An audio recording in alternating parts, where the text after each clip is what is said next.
Good afternoon, subtropical plant fanatics. Welcome to my channel, Melbourne Subtropic Fruits. It's early spring, 4th of June, and doing an update on how things have gone over winter with the lighting system. Here you're looking at the Alfonso Mango. It's lost quite a few bottom leaves, but everything up on top is looking fantastically green and healthy. It's quite bright, so it's sort of backlit at the moment. It gets pretty hard to photograph, but like even leaves lower down, exhibiting how they look up north. In the foreground, I've got the red hybrid, which catches some of the light down low, and the Escalate and another Sapote hybrid. The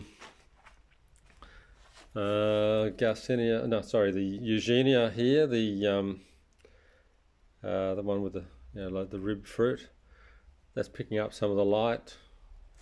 Poshti starting to discolour leaves a little bit, but well and truly alive. Limeberry I got a couple of months ago from Daly's. Supposed to be good tasting fruit. It's a nice snack in the garden. The yellow jab.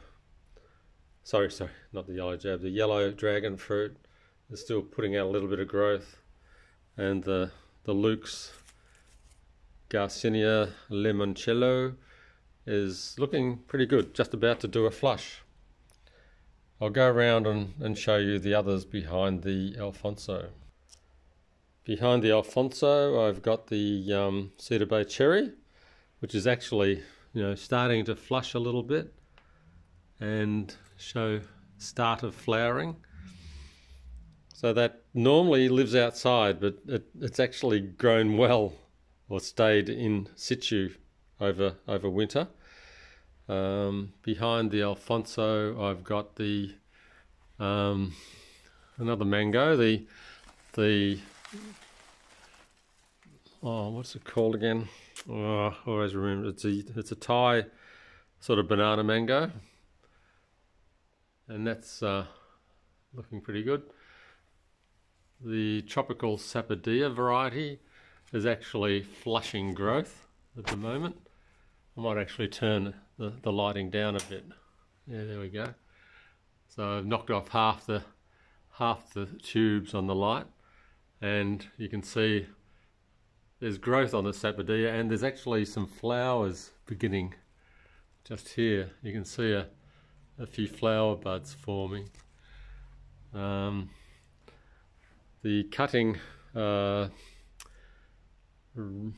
Hawaiian Supreme guava still doesn't really like even the temperatures inside, even though it's had light, but I found out that one of my ties was strangling it, so maybe that was the reason why.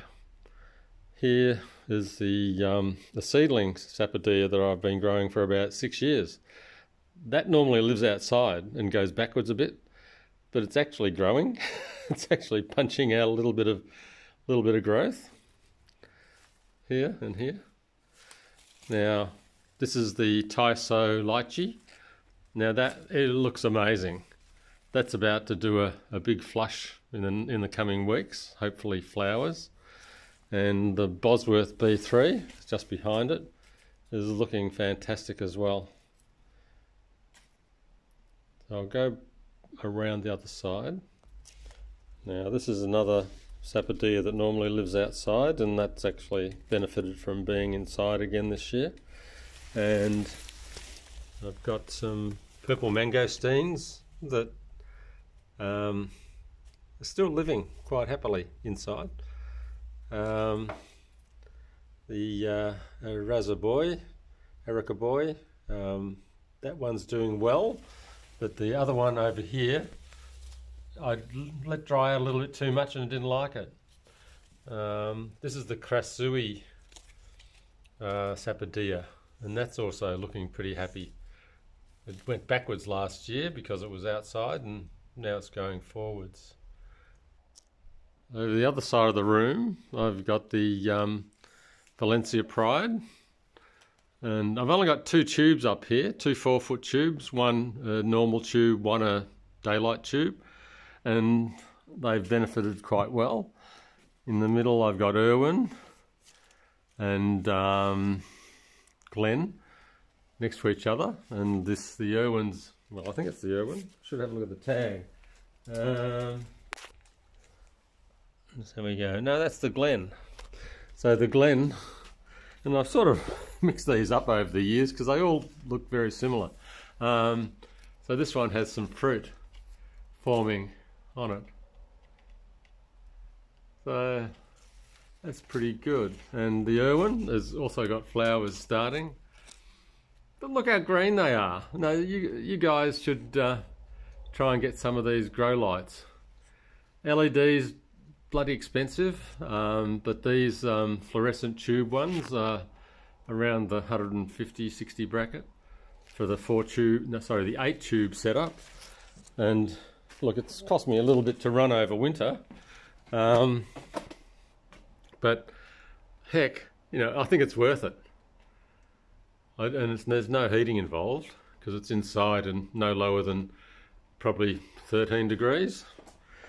Like for instance, like this is the first time I brought this in now. This is the Rainforest Plum, Eugenia Candeliana, and it is actually, I found flowers for the first time. These have been forming for the last few weeks. So hopefully that's the first of many, because the Rainforest Plum is supposed to be pretty good. And in the corner, I do bring this in every year, the Ross Sapote, and that has actually benefited from a bit of the side light, as well as the Rayfest Palm. This Rayfest Palm I've had since 1991. It was a little 2-foot plant that I got from Bunnings, and look at it now. It's multi-stemmed, magnificent, perfect for a hotel for you. Now just whiz outside and I'll show you another interesting. Now this is the Montalban Lucuma. This is just in a pot, in a root pruning pot, and that has actually grown through winter, or the last couple of months. It's actually flushing, and the fruit fell off this cherimoya that I showed in one of my recent videos, and that was quite tasty. The other one, the main thing I want to show, is the King Thai mango. This one's been outside all winter. King Thai is actually fairly cold tolerant, from what a lady called Amanda in south of Perth has a plant that fruits well over there, and that can take the cold, she says.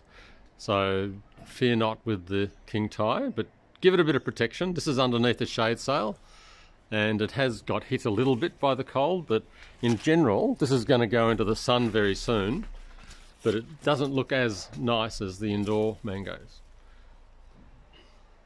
Yeah, where's the bit that's carking it? There's a little bit somewhere. I can't find the spot. There. And last but not least, I'll have a quick show of the now these are the custard apples on the Pink's Mammoth. They're not far off ready, and the fruit on the Fina de Jate, excuse me, they're almost ready. So got lots of decent fruit here, and I'll go out the front and I'll just show you one of the Fina de Jate fruits. There's another couple up here, hard to show in the light. Before I go out front, I thought I'd better show the Mossman black Sapote. Now this has continued to grow through winter, and that's a decent handful. So you can grow these quite well in Melbourne. Seedlings could be better, and we'll discover that with a few people doing so now with seedlings. But this isn't even protected. Okay, going out to the cherimoya in the front, just a quick look at the star fruit. So this is the Carey, and this has still got some flowers on it. Not bad for, in fact they're really hard to find. Yeah, there's a couple of flowers just here. Hard to focus. But yeah, that's looking happy, and with a bit of potash it might actually start to flower again or continue.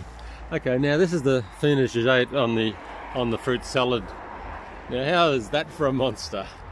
That's what Fina Jagate looks like when they're bigger than a hand, and they're all looking pretty good.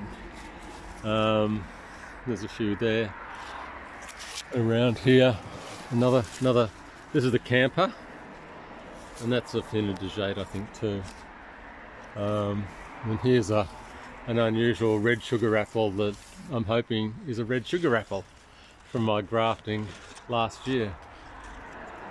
Hard to see, but hopefully that keeps growing. So, and this is the Nam Doc. Actually, the Nam Doc Maya is looking pretty good. That's under the shade. I'm under the frost cloth. That's had one bit of frost burn, but this will come back like a bolt of lightning, because look at the size of the trunk. The trunk is getting massive. Oh, that's huge. So like and subscribe. I'll pan back and show you the big Lucuma. It's up near the power lines now, nearly. And like, subscribe, and comment. And we'll see you as summer comes soon, and take all those mangoes outside. Thanks for watching, everybody. Bye for now.